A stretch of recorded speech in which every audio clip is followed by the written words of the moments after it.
sekarang. Nah, sekarang ketika isunya sudah mulai meredup, isu Miftah ini, dan sudah hampir selesai dengan kemenangan masyarakat seperti yang saya sampaikan tadi, tiba-tiba itu coba diperpanjang dengan PKB, Pak Sona Haji sendiri, dan kemudian santri jalanan.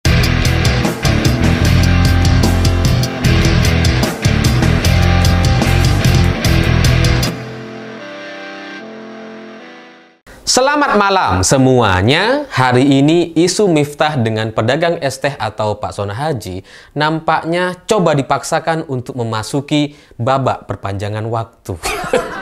Ya, karena kalau ini diibaratkan sebuah pertandingan sepak bola, ini pertandingan sudah selesai dengan skor akhir kemenangan rakyat Indonesia, di mana sebelumnya ada ratusan ribu orang yang bikin petisi setuju dengan pemecatan Miftah dari staf khusus Presiden Prabowo. Dan hasil akhirnya ya ini sudah hampir tercapai, di mana Miftah sudah mengundurkan diri dari staf khusus Presiden. Dan Presiden Prabowo sudah memberikan jawaban bahwa Miftah ini ksatria dan kemudian ya memang harus menjadi contoh. Kalau memang bersalah ya silahkan mundur dan sebagainya. Ini secara pertandingan, secara isu, ini sudah hampir selesai gitu. Kita ini sudah hampir bubar gitu, dan tidak lagi membicarakan soal isu Miftah ini, karena Miftahnya juga sudah mengundurkan diri, sudah minta maaf, sudah mengakui bersalah ya, meskipun ketika minta maaf kepada Pak Sona Haji itu tidak sedramatis ketika meminta maaf atau mengundurkan diri dari staf khusus Presiden. Tapi oke lah gitu, secara isu ini sudah selesai. Tapi ketika kita ingin bubar gitu ya, tiba-tiba ada beberapa kelompok yang nampaknya berupaya keras untuk memperpanjang isu ini. Karena tiba-tiba muncul pernyataan dari PKB yang meminta agar Presiden Prabowo menolak pengunduran diri dari Miftah ini. Jadi Miftah yang sudah mundur, PKB berharap gitu ya, Pak Prabowo nggak perlu menerima pengunduran diri itu. Dan setelah PKB kemudian disusul oleh pernyataan Pak Sona Haji atau pedagang es teh yang dikatai goblok oleh Miftah gitu ya, dimana Pak Sona Haji juga sampai hampir meneteskan air mata gitu ya, menyesali gitu kenapa Miftah ini mundur padahal ini sudah selesai, sudah saling memaafkan dan sebagainya. Jadi memohon kepada Presiden Prabowo untuk menolak permintaan atau pengajuan mundur Miftah dari staf khusus Presiden Prabowo. Jadi sama nih, permintaannya sama, mulai dari PKB dulu, terus kemudian Sona Haji, dan hari ini ada aksi dari santri jalanan yang pada intinya juga sama, berdemonstrasi kepada Presiden Prabowo agar Miftah ini dipertahankan sebagai staf khusus Presiden, agar permintaan mundur dari Miftah ini ditolak. Jadi ada 3 aksi setidaknya gitu ya, dari PKB, kemudian Pak Sona Haji sendiri, dan santri jalanan. Ya ini untuk santri jalanan ini saya kurang sepakat gitu ya. Yang namanya santri itu ya santri di pesantren. Nggak ada istilah santri di jalanan. Santri kok jalanan, itu kan kayak menistakan status santri itu sendiri. Santri ya di dalam pesantren, masa ada santri di jalanan. Tapi ya oke lah, itu sebagai sebuah skenario, sebagai sebuah upaya untuk memperpanjang isu nampaknya dengan tujuan-tujuan tertentu gitu. Ini sebenarnya ada apa? Kenapa kok tiba-tiba muncul pembelaan-pembelaan atau upaya untuk memperpanjang isu soal Miftah dan pedagang es teh? Padahal secara isu ini sudah hampir selesai gitu.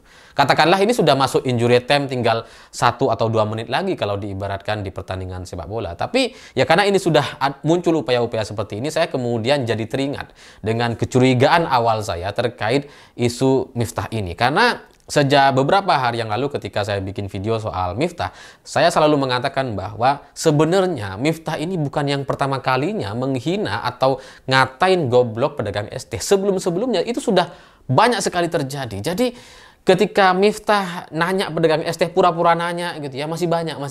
Seolah-olah memberi harapan akan diborong gitu ya. Ketika pedagang es tehnya itu sudah jalan, disitulah Miftah kemudian jualan goblok gitu ya. Ini sudah diulang berkali-kali. Jadi kalau diibaratkan stand up comedy gitu, atau komedian, ini adalah jokes atau adalah materi template yang berkali-kali dia gunakan di berbagai kesempatan. Tapi meskipun sudah berkali-kali mengatakan goblok kepada pedagang es teh, pedagang kopi, pedagang air mineral dan sebagainya, tapi baru di isu Pak Son Haji lah, isu ini menjadi viral sampai kemudian membuat Miftah harus mendatangi Pak Son Haji, harus minta maaf, harus kemudian mengundurkan diri dari staf sus Presiden Prabowo. Jadi ini ada satu yang janggal gitu. Apalagi secara isunya ini sebenarnya kejadiannya pada tanggal 20 November tapi baru ramenya di 3 Desember. Jadi ada jarak hampir 2 minggu untuk kemudian membuat isu ini menjadi viral. Yang saya curigai adalah sebenarnya semua orang atau banyak orang, ribuan orang tahu bahwa gaya bicara atau gaya ceramah Miftah memang seperti itu. Dan sebelum-sebelumnya aman gitu. Barulah di kasus Pak Son Haji ini menjadi viral dan sampai dibicarakan oleh semua orang hari ini. Sehingga saya curiga jangan-jangan ini dimanfaatkan oleh kelompok-kelompok tertentu untuk tujuan-tujuan politik gitu. Karena ya kalau kita ingat gitu ya, kalau kita coba perhatikan isu Miftah ini menjadi sangat viral sekali dibicarakan. Itu kan beberapa hari menjelang Polres Semarang itu dipanggil oleh anggota DPR. Dan isu di Polres Semarang ini adalah sebuah isu yang kalau ini menjadi satu bahasan utama di masyarakat dan media sosial, itu nampaknya akan bisa mengganggu stabilitas nasional, akan mengganggu kepercayaan masyarakat kepada pemerintah dan aparat. Tapi itu kemudian beruntung isu ini tenggelam oleh isu Miftah yang sangat luar biasa fenomenal. Jadi Miftah ini bisa dibilang gitu ya, muncul isunya ketika isu soal Polres Semarang itu cukup membahayakan gitu. Ini kalau sampai tidak bisa dihentikan isu Polres Semarang ini saya nggak tahu ini efeknya akan seperti apa gitu. Dan di sisi lain Miftah memang secara kekuatan politik dia setahu saya memang tidak terlalu disukai di kelompok Gerindra gitu ya. Setahu saya, karena kalau kita juga baca dari beberapa media hari ini, beberapa hari terakhir ini yang berkomentar terkait isu Miftah ini, itu kan yang keras sekali dari Gerindra. Mulai dari Pak Dasko, kemudian Budi Jiwandono juga meminta agar Miftah ini dievaluasi ya, dievaluasi bahasa lainnya dipecat atau diberhentikan gitu ya, sesuai dengan tuntutan masyarakat atau ratusan ribu petisi warga Indonesia yang meminta Miftah ini dipecat. Jadi itu terkonfirmasi kecurigaan saya atau informasi yang saya dapatkan, kayaknya Miftah ini tidak terlalu diterima di Gerindra. Kemudian ketika muncul isu, yang paling kencang bersuara soal evaluasi memang adalah teman-teman atau kawan-kawan dari Gerindra. Jadi bagi saya bisa jadi ini jadi sebuah kebetulan, sebuah isu yang kemudian besar gitu ya, dan kemudian bisa dimanfaatkan untuk kepentingan-kepentingan tertentu. Karena sekali viral, kalau diibaratkan gitu ya, ini sekali viral dua tujuan terlampaui gitu ya. Sekali viral, dua agenda terlaksana. Agenda yang pertama memang tidak terlalu disukai sama Gerindra atau kelompok orang-orang pro Presiden Prabowo, karena semua kita tahu Miftah ini memang pro Gibran gitu ya, orang dekatnya Pak Jokowi, orangnya Gibran, sehingga ketika ada isu seperti ini ya kebetulan sekalian kita manfaatkan untuk geserin orang untuk mengganti Miftah dengan orang yang lebih pro terhadap Presiden Prabowo gitu ya, digeser gitu ya. Kemudian tujuan lainnya adalah yaitu untuk menenggelamkan isu yang terjadi di Polres Semarang, karena ini adalah isu besar yang sangat luar biasa, akan bisa mengganggu kita semua. Karena kalau kita bandingkan dengan Pak Son Haji atau pedagang es teh gitu ya, saya nggak mau mengkerdilkan atau mengecilkan kasus ini, karena ini memang adalah kasus yang harusnya tidak pernah terjadi di Indonesia. Tapi kalau kita bandingkan dengan isu Polres Semarang, itu tidak sebanding gitu. Si Pak Son Haji ini itu bukan hanya ya, Pak Son Haji itu kan dikatai goblok sama Miftah gitu ya, dan itu memang menyakitkan. Oke gitu ya, itu sangat-sangat menyakitkan. Tapi kalau mau dibandingkan dengan isu Polres Semarang, ini sama sekali nggak ada apa-apanya. Pak Son Haji itu masih sehat, sekarang mendapatkan donasi, alhamdulillah gitu ya. Beliau juga sudah bisa beraktivitas seperti biasa. Dia tidak kekurangan satu apapun lah. Dia didatangi sama Miftah, sudah minta maaf dan sebagainya. Ya mungkin dia tersakiti, tapi setelah itu dia kemudian sudah terobati. Tapi isu Polres Semarang ini tidak akan bisa diobati karena korbannya ini meninggal dunia dan dia tidak bisa untuk hidup lagi.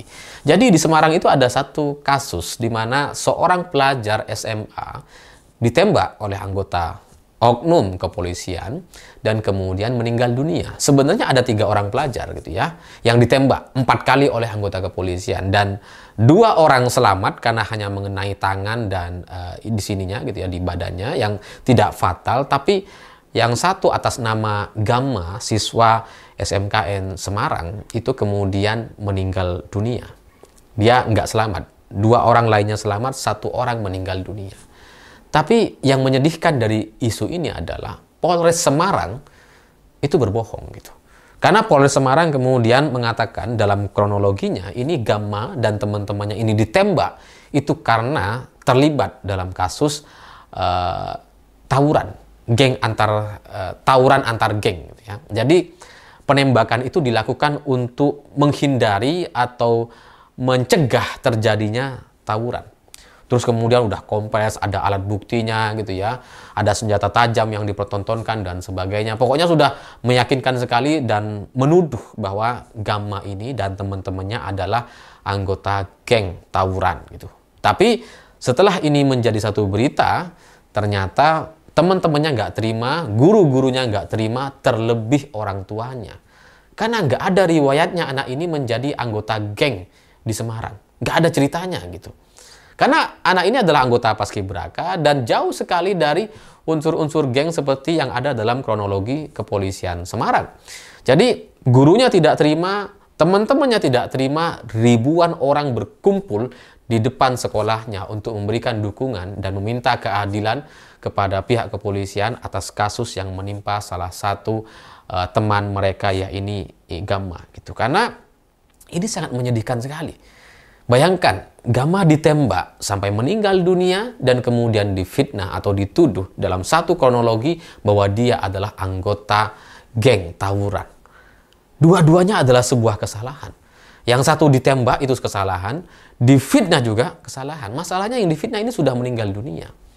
Jadi isu ini sebenarnya jauh-jauh lebih berat dibandingkan soal hanya Pak Son Haji dan pedagang es teh yang kemudian dikatai goblok oleh Miftah gitu. Itu nggak seberapa tuh, nggak sampai ada yang meninggal dunia dan kemudian ya bisa bisa kembali bekerja dan mendapatkan rezeki dan seterusnya. Tapi Gamma ini meninggal dunia, difitnah pula. Nah, kasus ini terjadi 3 hari jelang pencoblosan Pilkada 2024 dan memang menjadi tidak terlalu nyaring di media sosial gitu ya, karena saya curiga nampaknya ada upaya-upaya untuk mengontrol atau mematikan algoritma di TikTok. TikTok ini kan sebagai platform sosial media yang paling kencang sekali, tapi kalau kita perhatikan isu Gamma ini nyaris nggak ada.